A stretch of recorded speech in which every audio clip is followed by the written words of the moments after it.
Ini buat seminggu. Ibu mertua melempar uang lembaran 50.000 sebanyak 1 lembar ke wajahku.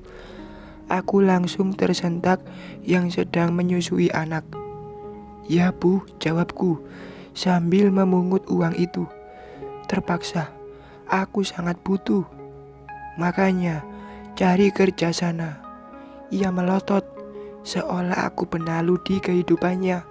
Padahal aku menantunya. Aku sedang menyusui, Bu. Liriku. Jangan jadikan menyusui alasan. Kamu kira aku tak pernah kerja dan tak punya anak? Jika aku kerja, gimana dengan anakku, Bu? Alah, bilang aja kamu malas dan hanya bisa mengadakan tangan. Sudah untung kalian ku tampung gratis di rumah ini. Seminggu pun ku beri uang cuma-cuma. Kalau bukan istri Bayu, sudah ku usir. Menghela nafas besar berulang kali. Aku berusaha tak mengeluarkan air mata. Jika hati terlalu sakit, untuk menangis pun rasanya tak sanggup. Ku genggam uang itu seiring menahan rasa sakit hati yang setiap hari terpendam.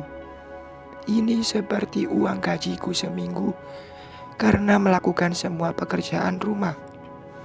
Secara kasarnya, menantu sekaligus pembantu. Tak ada pilihan karena Mas Bayu sudah di PHK semenjak kaki kirinya diamputasi karena kecelakaan. Sabar, Rin. Ibu memang seperti itu. Tapi sebenarnya hatinya baik, ucap Mas Bayu melihat semua ini. Mas, aku ingin mengatakan tak sanggup. Rasanya tak tega. Mas Bayu tak mampu berbuat banyak. Apa yang bisa dikerjakannya? Berdiri saja dengan satu kaki yang dibantu tongkat untuk berjalan. Maafkan Mas, Rin. Mas janji akan terus cari kerja. Iya Mas, jawabku pilu. Kerja apa Mas? Untuk diri sendiri saja kamu tak mampu, apalagi menafkahiku, batinku. Dulu saat Mas Bayu kerja, kami disanjung. Aku pun tak masalah jika gaji Mas Bayu juga dijatah untuk ibu dan adiknya setiap bulan.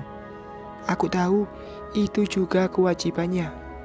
Lagian tak perlu dipermasalahkan karena kewajibannya sebagai suami sudah dipenuhi. Dan warung sembako ibu yang ada depan rumah pun juga modal dari suamiku. Rina, aku titip Silan ya. Ntar ku kasih 20.000. Mbak Inur menyodorkan bayinya yang masih dibendung. Ia istri Mas Jaka, kakak dari Mas Bayu. Karena ia banyak menanggung biaya dapur, maka ia menantu disanjung. Ya Mbak, jawabku. Tentu aku tak bisa menolak. Uang 20.000 itu sangat besar bagiku saat ini. Mau kemana Nur? Tanya ibu. Mau ke reunian SMA Bu. Lumayan dapat jatah jadi panitia. Lagian nanti aku bisa bawa pulang makanan sisa acara. Lumayan lah Bu. Oh, itu baru mantu pintar. Nggak seperti itu tuh. Ibu menunjukku dengan meruncingkan bibirnya ke arahku. Sudah biasa dibandingkan, tapi tetap saja bikin sesak. Bu, aku minta jajan dong. Tiba-tiba setelah keluar dari kamar, lalu mengadakan tangan ke ibu mertua. Baru kemarin dikasih 100, kok minta lagi? Tanggapan ibu. Kan udah habis, beli kuota internet Bu. Minta setengahnya aja ya, ucap setelah manja. Lalu ibu mengeluarkan dompet. Nih, uang 50.000 diberikan ke Stella. Ibu sepertinya banyak uang. Aku butuh uang buat buka nomor rekening bank.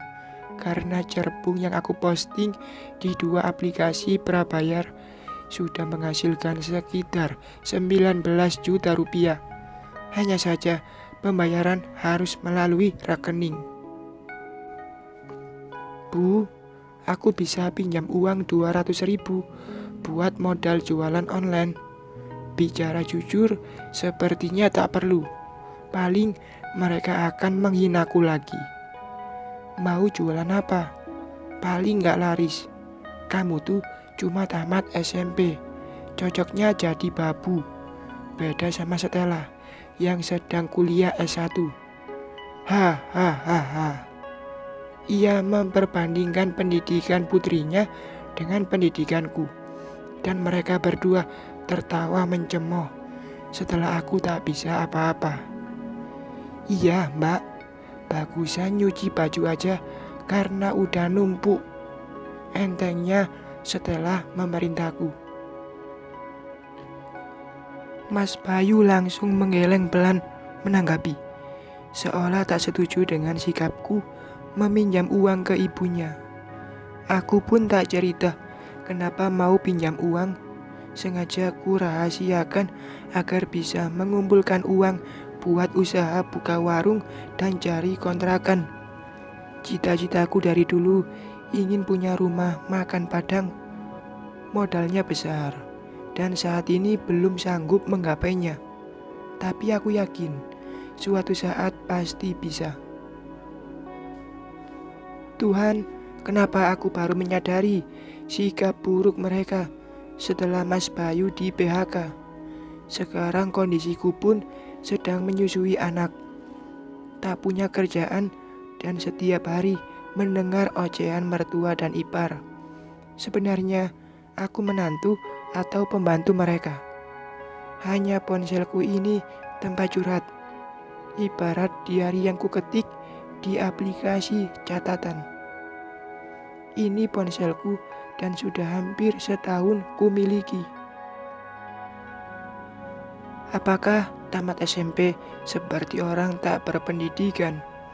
Bukan aku tak mau sekolah, tapi kondisinya orang tua tak mampu membiayai dan akhirnya aku kerja di rumah makan Padang. Awalnya hanya sebagai tukang cuci piring, terakhir sebelum mengundurkan diri karena menikah jadi tukang masak. Dari sanalah pertemuanku dengan Mas Bayu. Ia sering makan siang di tempatku bekerja.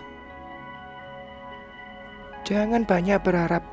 Sudah sana, lanjutkan nyuci. Biar Raka dan Zilan ku jaga di kamar. Nanti kalau menangis akan kupanggil, ujar Mas Bayu pelan. Ya Mas, aku harus cari pinjaman ke yang lain. Bersambung.